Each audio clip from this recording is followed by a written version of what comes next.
this lecture was diversity and its aspects, but you regarded it mostly as neutral for most of the lecture. You're more concerned with its character, which I think is good. But I would submit Putnam and Robert Putnam and Arthur Schlesinger in Disuniting of America. The hostility of one tribe for another is among the most instinctive human reactions.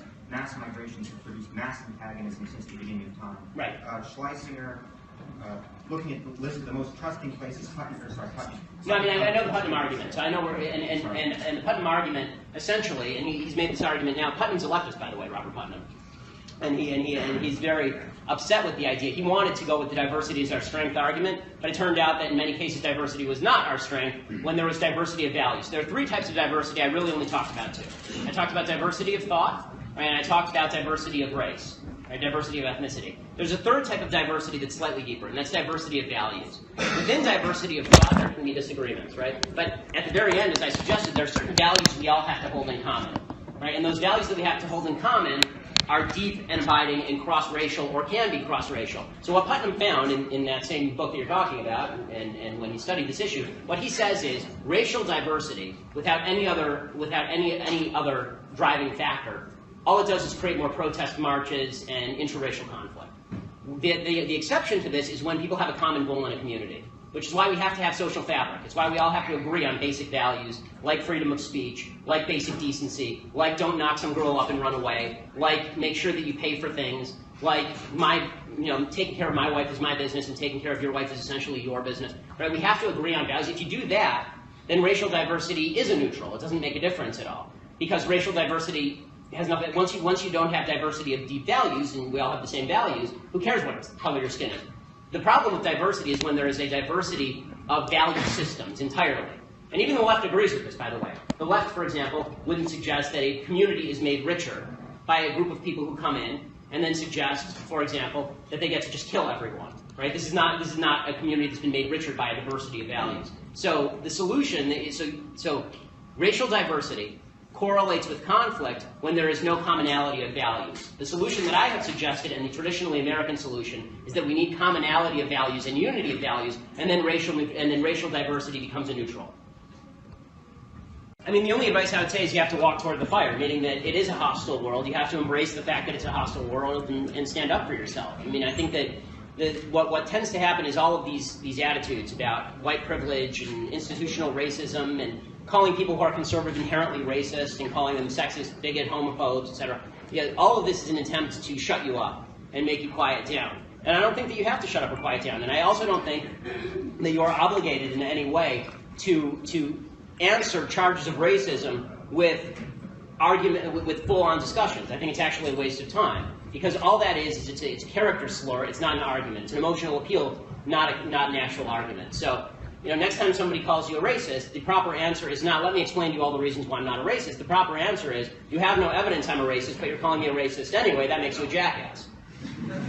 Right? So in other words, you can be aggressive in defense of your values. It's okay to be aggressive in defense of your values because the left sure as hell is aggressive in promotion of their values. And since I believe the left values are essentially evil, I think that we ought to be fighting it at every turn.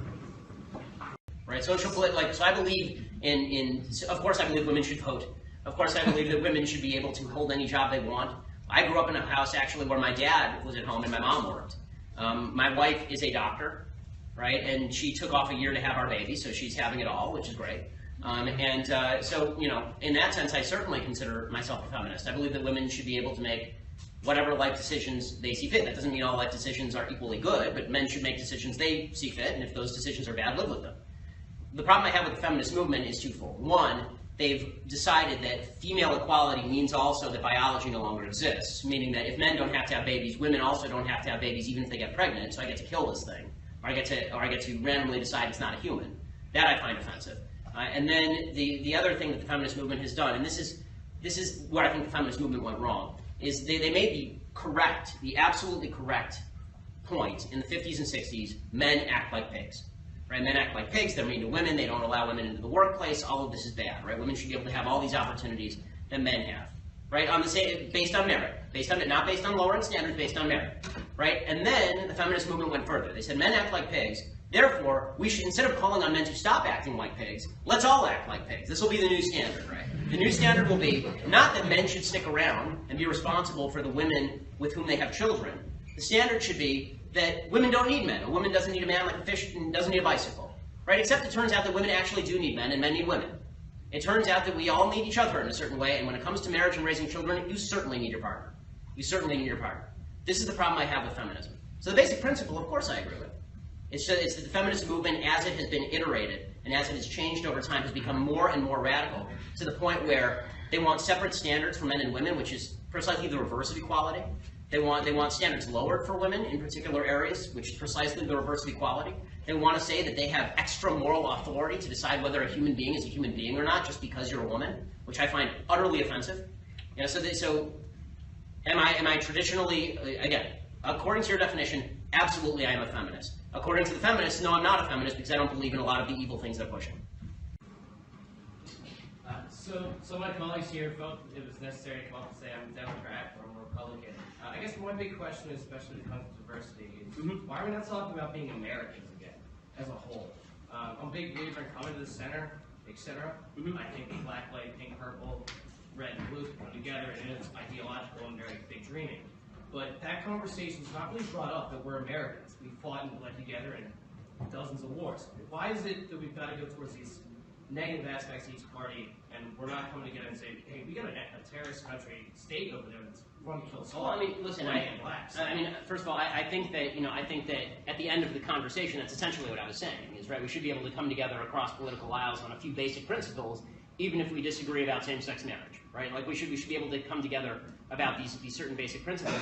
I'm not going to pretend that I don't think the political debate is important. I do. I think that one of the big problems that's happened really in my lifetime, but starting slightly before, is the intense attempt to fragment the definition of liberty. So in President Obama's second inaugural address, he said, what makes America so great is that we can all have different definitions of liberty. And I thought to myself, well, actually, that's the one thing we probably can't have different definitions of. If your definition of liberty is invading my rights, then we disagree fundamentally on what the country is about. What I see increasingly is a polarization in the very nature of the terms we are supposed to be standing for. And that's what I'm fighting. I'm fighting the idea that liberty is to be perverted into a sort of tyranny because we have to feel good about ourselves. That's what I'm fighting. And I label that the left because I see that more on the left than I do on the right. So would you think I have seen oversensitivity and places I work, and so I kind of can vibe with you on that. But like on another topic, I'm trying to like decriminalize weed here in Pennsylvania and State College. I don't know what your opinion is. Weed, yay or nay? So decriminalization of weed, yay, weed, nay. Okay, meaning that I'm libertarian when it comes to weed. I will also say that the no. I'm not going to attack you, bro. I'm not going to attack you. I didn't think you were going to. You're high.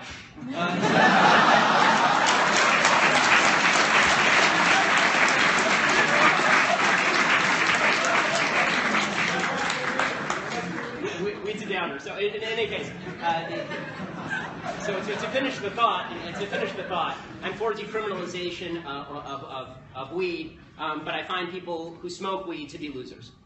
So that's my brief summation. Because it kills your brain cells and it's a waste of time. Do you believe that corporations have free speech and therefore should be able to donate as much money as they can? Yes. And the reason I say that is because the New York Times is a corporation. Right? If you're going to say that corporations can't have free speech, then no corporation can have free speech. No corporation can speak. Right? And if you can just shut any corporation down based on the fact that it is organized legally as a corporation, then you can kiss the entire press goodbye. Right? The press is over. This is the idea that corporation. I mean, I'm a lawyer, right? So lawyers know all a corporation is illegal filing.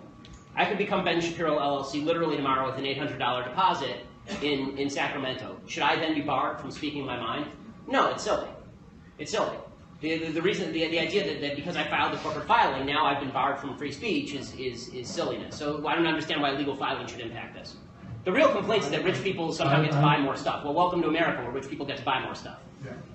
My thing is that they're donating all the super PACs. They can solve for free speech and still donate to individual candidates up to $5,400. So why do we not have an equal playing field where everyone can donate, have a limit that's equal for everyone? Why do you give some people the ability to donate more money than others just because they're more level? Because we live in a free country where you can spend your money how you want. I don't force you to buy a certain number of stocks. I don't force you to buy a certain number of TVs, and I don't force you to spend money on a candidate or not.